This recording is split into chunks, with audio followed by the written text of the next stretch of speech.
Pabilisan naman na may lamang tira ang naging bakbakan nila. Tinapos po kahapon ang unang round robin ng kanilang blitz dito po sa St. Louis. Blitz section naman at ano kaya ang naganap kay Wesley So? Sindarov at sa leading na si Pragnananda na maintain ba niya? 2 games po ang i-analyze natin mga kamatsas at bago yan natin pasadahan. Sagutan muna natin ang puzzle na iniwan sa atin kahapon ng Internet Chess Club application. Ito po yun, it's Black to Play. Congratulations sa mga nakakita, no? Napakagandang Check. sacrifice ng tore, kakainin ng pawn, sabay diretso ng pawn, push, check, check Check. ulit, at mahahantong sa Check. matchas. Ganda ng mga puzzle dito sa Internet Chess Club application. Kaya kung wala pa po kayo, libre lang ang pag-download sa Play Store at App Store, ang paggawa ng account, libre lang din po. Magagamit nyo na ang application pang training. Grab yours now. Sayang po ang application na to. Pinaka-the best na application pagdating sa puzzle. Okay. Black dito si Wesley kay Vincent Kmer. Tapos mamaya yung laro naman ni Wesley kay Pragnananda. Yung leading. Tinalo niya ba yon? Ang ginawa ni Kmer ay nag-E4. E5 si Wesley. Nag-Knight F3, Knight C6. Bishop B5. Ah, kala ko yung walang kamatayang Berlin eh. Laging ginagawa ni Wesley yan eh, di ba? Pero nag-A6 this time. At nag-Bishop A4, Knight F6, castling, at nag-Bishop E7. O simpleng Roy Lopez lang po ang approach ni Wesley. Nag-D3 para suporta sa E4, bini-5 na. Kasi bakit po bini-B5 yan? Kasi kakainin na ng puti yung Knight, tapos makukuha na yung pawn sa E5. Kaya bini-B5, Bishop B3 at nag-castling, A4. Ayan, pang sira kagad ang diskarte ng pawn structure sa queenside. Nag-Rook B8 at nag-A6 B5, A B5, Knight C3 at nag-D6. Okay, para yung development naman ng bishop, ano? Nag-H3 para walang bishop G4 pin. At ganun din naman po, no, kinounter ni Wesley, no, gaya-gaya lang pero very essential para di makalundag ang bishop sa G5 o kaya ang knight mamaya. At nag-bishop dito lang, nag-waiting lang si Kmer, develop, rook E8, knight D5. Ayun, ibinida kagad ang knight sa gitna. At nag-bishop F8. Kasi kung kakainin po yan, maaabala pa ang knight kaya inatras lang muna ni Wesley. At nag-knight E3. Okay. Ganyan po talaga Roy Lopez, ano, yung nature niya, yung tipong parang tahimik, posisyonan, maneuvering, yan po talaga laman ng Roy Lopez eh. Bishop E6, tinapatan na ang strong bishop at kinain na. Kasi kung di po kakainin, talagang ang kakain dyan black. At imagine, magkakaroon po ng pangit na double pawn sa queenside. Kaya napuwersa na ditong kainin, rook takes, at nag-knight D5, iginit na naman. Siyempre, di pwedeng kainin kasi magkakaroon po ng double. Nag-knight E7 para pilit na ma-neutralize, mapaalis ang strong knight na yan. Piniling kainin ang knight sa F6, rook takes.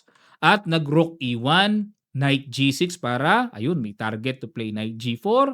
At nag-D4 na, okay, basag na kagad sa sentro para magkaroon na ng play ang puti. Nag-rook E6, bumalik lang si Wesley para maproteksyon na ng pawn E5. At nag-C3, okay, suporta lang. Nag-rook E8, bumalik lang uli. Grabe yung posisyonan, ano? Kung ako kasi ang black dito, parang naboboring ako eh. Kaya Sicilian player ako eh. Gusto ko talaga basagan eh. O pero wala, sa top level, obligado sila dito eh. Kasi sa top level, pag nag-Sicilian ka naman sa black, nako, delikado ka sa puti. Iba kasi level nila mga kamatyas, ibang level. Kaya gusto nila, mas pipiliin nila yung matahimik lang na ganito. Wala namang disaster na nangyayari gaano, di ba? Queen D7, Bishop E3 at nag-Rook A8, tinapatan na po ang Rook sa A file at nag-Queen D3. Tingnan niyo mo pa-islog-islog yan, grabe, talo inip talaga eh. Nag-Queen C6, D5, Queen B7, B3. Grabe. Pag gutumin ka rito, magugutom ka talaga eh. B3 ang idea ay C4. Okay? Nag-C5, ayan na. Okay. Nanguna na si Wesley. Ayun, kala ko YN pa sun capture kakainin lang, no? Knight D2, Bishop D7, Knight F3. Ano ba talaga kay Mer? Galing doon tapos bumalik. Nag-H5. Di ko rin mag-gets yung plano ni Wesley H5 ah. Queen C2, Bishop F6, kunat. Rook B1, Rook C8, Queen D1, Knight Saan pupunta 'to? Dito. C4 na. Talagang pinagsasarado na. Pinagsasaro tuloy, eh. Sarado tsaka sara pinagsama. Saro. Nag-rook takes A8, rook takes, rook A1, knight D7, at nag-queen B1. Saan ang butas na papasukan? Wala akong makita, eh. Pero dito po kung basahan lang ng bishop to bishop, mas maganda bishop ni Kaymer kumpara dito sa bishop ni Wesley. Kasi barado ng kanyang pawns sa labas, bad bishop to. Ito good bishop. Rook A6, ayun, uunahan ni Wesley na agawin ang A file. Knight D2, ayun, inagaw na nga. Pinagpatong na, obligadong kumain, no? So naagaw ni Wesley yung A file. At nag G3, kumbaga sa isip ni Kaymer, bahala ka dyan. King G2, H4, okay, G4 lang, okay. Okay, para manatiling solid. Knight F8, dito ba pupunta? Tapos ganon. Knight F3, nako. Paano ngayon yan? Parang na-overextend yung pawn ni Wesley sa H4, ah. Knight G6, King G2, Queen A3, Bishop C1, alis dyan. Okay. May pampaalis lang pala. Simple lang pala yung sagot sa Queen A3. Kanina ko pa tinitignan yun, eh. Paano kung pumwesto yung Queen ni Wesley sa A3, no? Nag-Bishop E7, Knight E1. Ano plano dito? King H7, Knight C2. Sasabay na doon. Sasabayan. Nag-Queen 2, D8. Ayun, nakita ni Wesley na very easy for white to neutralize the A file. Umalis na siya. Wala na rin pala siyang magagawang control dyan. At ang plano ng Queen D8, i-exchange yung bishop sa good bishop ng puti. Nag-Queen C1, inabangan naman ni Kaymer. Talagang ayaw pa pormahin talaga, no? King G8, Knight E1, Queen A5, ayun uli. May sundot uli sa A2. Knight C2, ayun! Ayun! Naisa ni Wesley. Sa isang tira ng kabayo, tingnan nyo po evaluation bar, dapat daw ang tira ay Queen to D1. Para protection lang. Yun nga lang, syempre nakakailang, tipong parang laging mangangalikot na yung black, eh, di ba? Pero equalize pa rin. Pero dito sa ginawa ni Kaymer na Knight C2, ayun, kitang-kita naman, very obvious, Queen A2. Aray ko. Paano ngayon yan? Kakainin yung pawn sa B3. Nag-Knight E1. Bigay na lang? Pamigay na lang? Ba't hindi Knight A1? Kaso pag Knight A1, ang pangit naman. Parang ang purpose na lang dyan. Naku po. Tapos, nakikita ko dito, may maneuver ba dito? Kailangan makarating yung knight dito, eh. Gusto ko ba parating yung knight dito, eh? Okay. Parang pwedeng mag F6. Imagine, knight H8, knight F7, ganon, ganon. Importante ma-access, eh. Makarating yung knight dito, eh. Yun ang idea, eh. Layo, ano, ganon, no? Pero yung pawn, imumove lang F6, parang ganon. Okay. Pero hindi na po naghangad dito si Kaymer na depensahan ito. Binigay! Kung ako, mas gusto ko yun. Queen C2, kinain-kain, wala na. Dito na ngayon pupunta, no? To target the weak C4. Dito naman pumunta. Para gaganon. Ayun na nga ang sinasabi ko. Iwas kasi di pwedeng makipagpalitang lubos, no? Ganon, ganon, ganon. Okay, ayun. Nako, may knight F4. Ayun pa.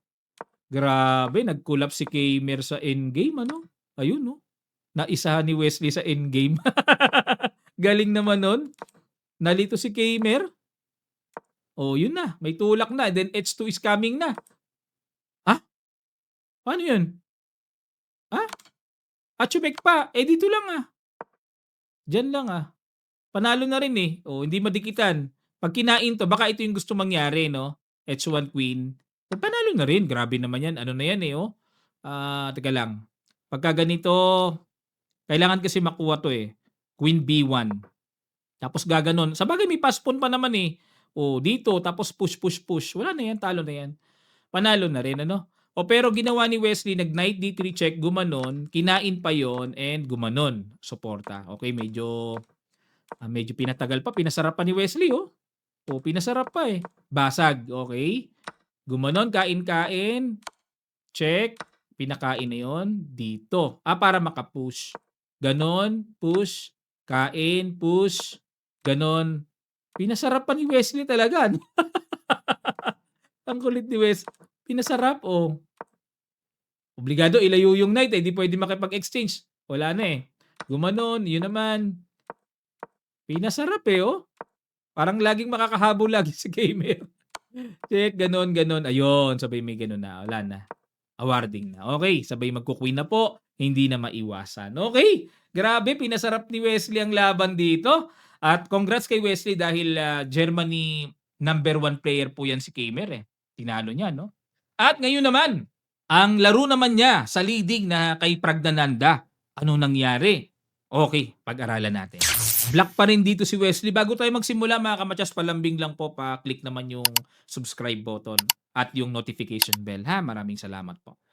Ang ginawa, nag-D4, Knight F6 si West. C4, E6, Knight F3, D5, Queen's Gambit, Knight C3. Ginamit na naman ni Wesley ang kaniyang paboritong semi-tarash, Queen's Gambit declined. At nag-E3 lang. Ginaya lang oh, gaya-gaya lang oh. Kinain ni West, kinain ni Prague, A6 para mag-B5, in A4 para hindi makapag-B5, at dito nag-Knight C6, okay, develop, pressure sa D4, nag-castling at nag-Bishop E7, Queen E2, yan po talaga yan. Para yung rook ilalagay sa D1. Kinain ng pawn D4, rook D1 talaga ginagawa dyan para ipin, babawiin, nag-E5, aba, kakaiba. Sa madalas ko pong nakikita tong linya na 'to 'no, ang ginagawa dito castling lang. Pero ito E5. Kinain, kain, kain. Oo, 'yan talaga tira diyan. Sacrifice, kain, tapos may queen E5. Ayan, alam ko rin po 'tong linya na 'to kasi, D4 player ako, eh. Pero ito, equal-equal lang ito. Itong linyan 'to kasi babawiin lang yung knight sa D4, eh. Queen D6 hamon at dito kinain, kain, and nag-rook takes D4. At dito po nag-bishop C5 and then rook D1. Bishop E6, hinamon uli ni Wesley ng tapatan, exchange, at kinain-kain. Ayan. Alam niyo po ang lakas ni Wesley, 'di ba, sa queen to queen. Sa endgame ang lakas niya, parang Capablanca style to si Wesley ngayon, eh. Maano siya, eh, yung ma-endgame pero naipapanalo niya 'no, o kaya tabla. Rook E1, okay, tinirect ni Prague yung pawn E6. Nag-king F7 para depensahan. At nag-bishop E3, hinamon po ng palit-palit. Rook C8. Ayun, kala ko lulubos-lubusin, eh. Mahilig sa palit-palit si Wesley. Rook C8, depensa muna. Kinain-kain at nag-rook D1, control the D-file, at nag-king E7 para ma-secure niya na talagang walang mga pasok-pasok na magaganap, at nag-rook D4. Ayan, para pagpapatungin, o kaya rook B4 to attack the pawn B7, pero nag-rook C8 lang para kung mag-rook B4 yung isang tore iaangat para i-secure na idepensa sa pawn B7. At nag-rook B4 na nga, rook 8 C7 at nag-G3, and extra pasingaw para mai-progress na rin yung king side, at nag-rook C4. Hinamon na kagad ni Wesley ng rook to rook. Umayaw dito si Prague para tapatan yung pawn sa E6. Binabaan ng tore. Umayaw uli dito si Prague. Ayaw niya ng tabla. Gusto niya play on. Laban lang talaga. Nag-rook C4. Hinabol po. At nag-rook B6. Tinapatan uli. Hinabol ulit. At nag-rook C4. Tinapatan po ng rook to rook. At dito po ay nauwi sa tabla. Okay. Okay lang yan. Leading yan, eh. Condition si Prague, eh. Ito po ang standing nila mga kamatyas para sa day 4 ng kanilang bakbakan dito na nagaganap sa St. Louis Blitz section. Okay, kinumbine na po, no? Kinukumbine na po yung score ng Rapid at Blitz. Ito na po ang updated results, no? 18 points si Prague. Siya pa rin talaga ang leading, no? Siya pa rin talaga. Pati po sa Rapid, no? Pati sa Blitz, oh. After day 1, siya pa rin ang nanguna, eh. Talagang condition talaga. 6 points siya, eh. Out of first round robin nila, no? Second si Lebon, third si Sindarov. Medyo napalayo si Wesley sa first round robin. Pang 7 lang. Okay, pero si Prague consistent. Siya ang naging number 1 sa Rapid. Siya rin ang naging number 1 sa Blitz. Kakaiba talaga tong Praggnanandhaa na ito, ano? O ayan. So ngayon po, so far, ang leading talaga, pag kinumbine ang Rapid at Blitz, si Praggnanandhaa with 18 points. Sindarov, 16.5 points. Siya na ngayon ang pumapangalawa. O talagang Wesley, so pangatlo pa rin. And then Lebon Aronian, kung sa bagay pangalawa lang din pala si Sindarov sa Rapid, ano. Consistent din si Sindarov. Tapos Wesley pangatlo, ayan po ang pagkakasunod-sunod mga kamatyas, ano. Pagkakasunod-sunod ng kanilang overall combined Rapid, and so far pagkatapos ng first round Robin Blitz. Merong pang second round Robin Blitz.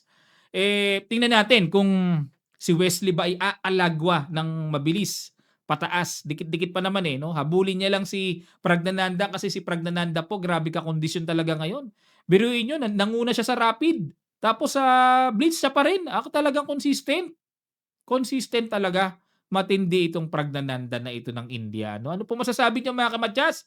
Ano masasabi niyo kay Wesley, kay Prag, kay Sindarov World Championship Challenger? Lapag niyo lang po sa comment section below mga kamatyas ang inyo pong mga masasabi dito. Welcome po, lalagyan po natin ng heart ang inyong mga comments at kung talagang kinakailangan po ay sasagutin natin ang inyong mga katanungan. Maraming salamat po mga kamatyas at abang tayo sa second round robin nila at re-report po kagad natin. Salamat po, hanggang sa muli.